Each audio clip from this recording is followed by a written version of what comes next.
Viewers, నేను మీ Lakshmipriya. Welcome to my channel moms ముచ్చట్లు. తాజాగా ఒక 4-5 రోజుల నుంచి సోషల్ మీడియాలో అంతా ఒకటి బాగా నడుస్తుంది. ఏంటంటే సుధీర్, రవి వీళ్ళ గురించి ఒక కాంట్రవర్సీ అయితే రన్ అవుతుంది. ఆల్రెడీ జరిగిపోయింది, సార్ట్ అవుట్ కూడా అయిపోయింది. బట్ ఇంకా కొంతమంది తెలియని వాళ్ళు ఉంటారు. సో ఎందుకు ఇలా జరిగింది, ఇంకా ఏంటి అని తెలుసుకోవాలనుకుంటే మాత్రం ఈ వీడియోని స్కిప్ చేయకుండా చివరి వరకు అయితే చూడండి. అంతేకాదు, ఇదేం పెద్ద యూస్ఫుల్ వీడియో కాదు, ఎందుకు టైం వేస్ట్ చేసుకోవడం అనుకుంటే మాత్రం మీరు అసలు చూడాల్సిన అవసరమే లేదు.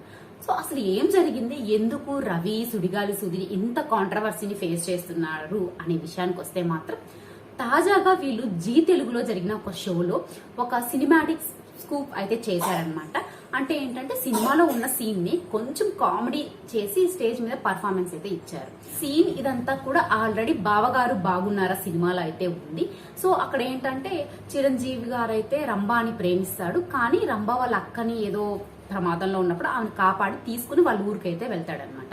సో వెళ్ళి వాళ్ళ అక్కకి భర్తగా యాక్ట్ చేస్తూ ఉంటాడు. ఈ లోపల రంభ ఫారెన్ నుంచి వస్తుంది. సో వస్తుంది, బట్ చిరంజీవికి తెలియదు అనమాట.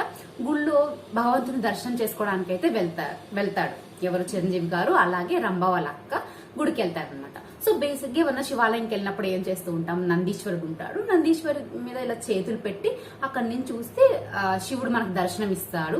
అలాగే వెనకాల వీపు పైన అలా నిమురుతూ చెవులో మనకి ఏదైనా కోరికలు ఉంటే అవి డైరెక్ట్ గా శివుడికి చేరవేస్తాడు అని ఒక నమ్మకం, మన హిందువులందరికి కూడా ఒక నమ్మకం అనమాట. సో ఇది సినిమాలో జరిగిన సీన్ అయి చూస్తాడు. సో చిరంజీవి గారు కూడా అలా నందీశ్వరుడి మీద చేతులు పెట్టి చూస్తారు. చూస్తున్నప్పుడు పక్కన వ్యక్తి అడుగుతాడు అనమాట, ఏం బాబు అయ్యవారి దర్శనం అయ్యారా అంటే, అప్పుడు ఆ చేతులు పెట్టి చూసినప్పుడు ఆ శివలింగానికి రంభ అడ్డం వస్తుంది. సో రంభ కనిపించేసరికి అయ్యవారు కాదు అమ్మవారి దర్శనం అయ్యింది అంటారు. అంటే షాక్ కి గురవుతుంది. సో ఆ డైలాగ్ వేస్తారనమాట. సో సేమ్ ఆ సీన్ ని ఇక్కడ రీక్రియేట్ చేసి స్టేజ్ మీద పర్ఫార్మెన్స్ చేశారు. కాకపోతే ఏంటంటే ఇది చేయడం వల్ల కొంతమంది హిందూ ధర్మకర్తలు వాళ్ళు ఉంటారు కదా, వాళ్ళు ఏంటంటే ఏంటి ఇంత కామెడీ చేస్తున్నారు, హిందూ ధర్మం అంటే ఇంత కామెడీ అయిపోయిందా మీకు, అసలు భగవంతుని మీద జోకులు వేస్తున్నారు, ఇది ఎంత అవమానం తెలుసా అని చెప్పి వెంటనే చాలా కాల్స్ వచ్చేసాయి. చాలా మంది వాళ్ళకి డైరెక్ట్ గా కాల్ చేశారు, మీరు క్షమాపణ చెప్పాలి, ఇలా ఎలా చేస్తారు అని చాలానే జరిగింది. అండ్ దీనికి రవి, సుడిగాలి సుధీర్ కూడా ఎక్స్ప్లెనేషన్ ఇచ్చారు. మేమేం భగవంతుని అవమానించలేదు, మేము సినిమాలో ఉండిందే దాన్ని రీక్రియేట్ చేసాము, పైగా మేము చెప్పులు కూడా ఏం వేసుకోలేదు. ఇప్పుడు నందీశ్వరుడి మీద చేతులు పెట్టి ఇలా చూసినప్పుడు దేవుడు కనిపిస్తాడు, అంటే శివుడు కనిపిస్తారు. ఇప్పుడు శివుడు కనిపించలేదు, అయ్యగారు కదా అమ్మవారు కనిపించారు. అంటే ఇప్పుడు మేము స్త్రీలను కూడా తక్కువ చేసే మాట్లాడలేదు, అలాగే భగవంతుని కూడా తక్కువ చేయలేదు, అయ్యవారు కాదు అమ్మవారు కనిపించారు అని చెప్పాము.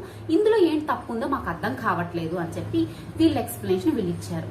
అటువైపు వాళ్ళు ఎవరైతే హిందూ ధర్మకర్తలు ఉన్నారో వాళ్ళు కూడా వదలలేదన్నట్టు, మేము ఎలాగైనా దీనికి మీరు సారీ చెప్పాల్సిందే, ఇలా ఎలా చేస్తారు అని చెప్పి నానా తతంగం చేశారు. దానికి ఈ రవి వీళ్ళందరూ ఉండేసి మీరు జీటీవీ సంస్థలను అప్రోచ్ అవ్వండి, వాళ్ళు ఏం చెప్తే మేము అది చేసాము, మీరు వెళ్ళి జీటీవీ సంస్థను అప్రోచ్ అవ్వండి, సో వాళ్ళు ఏం చెప్తే వాళ్ళు చెప్పమంటే మేము చెప్తాము అని చెప్పేసి సుధీర్ కానీ రవి కానీ వాళ్ళ ఎక్స్ప్లెనేషన్ వాళ్ళు ఇచ్చారనమాట. బట్ ఎట్ లాస్ట్ అయితే రవి వీళ్ళు మీడియా ముందుకు వచ్చేసి సరే ఇక నుంచి ఇలాంటివి జరగవు అని చెప్పి సారీ కూడా చెప్పడం జరిగింది. సో ఇది విషయం, వాళ్ళు అలా ఒక సినిమాటిక్ సీన్ ని తీసుకొచ్చి ఒక కామెడీ సీన్ గా స్టేజ్ మీద చేయబోయారు. అది కాస్త బెడ్స్ కొట్టింది అనమాట. దీంతో మన హిందువులు ఎవరైతే ఉన్నారో వాళ్ళందరూ ఇలా ఎలా అవమానిస్తారు అని చెప్పేసి ఇలా రివర్స్ అయ్యారు. అది జరిగింది.